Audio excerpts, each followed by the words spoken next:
Good evening everyone. Good evening ma'am. Kurumzari Sikkim dagi ko. Ma'am na ID sumaina hauri se kaino na khalamani ko ubada ko. Ado ai nang isi video se kaino ma ma'am ding hangin ta ubane ba. Hojik se ai na naam ki mang ki video da so hai kimni ko YouTube da so akoi se hojik se Losung festival lai ba ko. Aduna ai ki nupa su yum da thokle du du ka akoi ma'am se ngasi ki numit se ki kaino sema mine ba.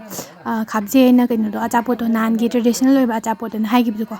Ado mamang gi aina thagat ki video dudana haidi icham chamba design makhan gi sembane bako aduga hojikisina haidi harau kumagi oibnina kitang design atopa yengaga semsena koi semine bako ado yumdasu haidi sumaina semba haiba kanamta laiti bako aduga aina haidi simple oib dudi mi loina bak semba haidana ko ado darkasu aina sise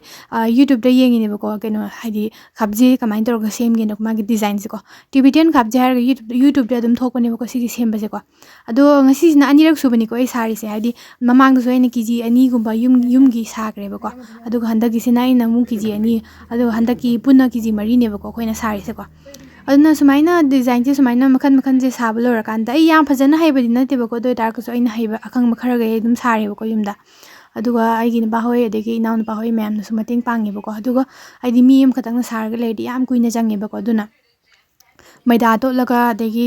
shape kumba seminga dek kuina jange ba aduna adu sumaina semba loira kanda mu thawda mu taw thoko doini ko sumaina taw loira ka dum loire aduga semba haita targadi kano se haidi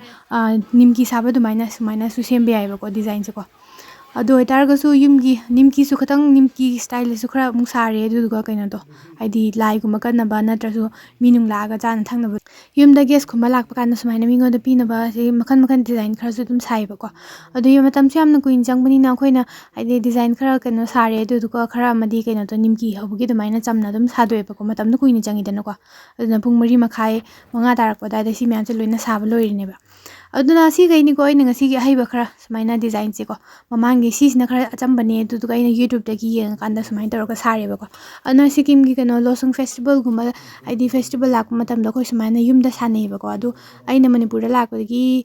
hauna haidi handa ki jeisina han ni ko ina yumgi ni na sumaina sare se ko aji YouTube da yam yenge ba ko aduga haina thoing gi tamine ba aduga kaino se chini gi oina sabani ko ina chini gi handa ki se aduna chabu su yam hawi ko si se chaga thakpu su hawbane ba aduga mathangi aigi Losung festival lakpagi monastery chatpagi video aigi YouTube ki channel do yengminar se ko aduga haidi asangba video da YouTube da thakalage Facebook da thakala ba ko aduna mayamna yengba nungai tarkadi adegi hangning balai tarkasu Losung festival kamain tawuna adusu comment da dum hangbiram ko aduna mayam aigi mathangi kaino do Losung festival ki video do YouTube do yengminar se ko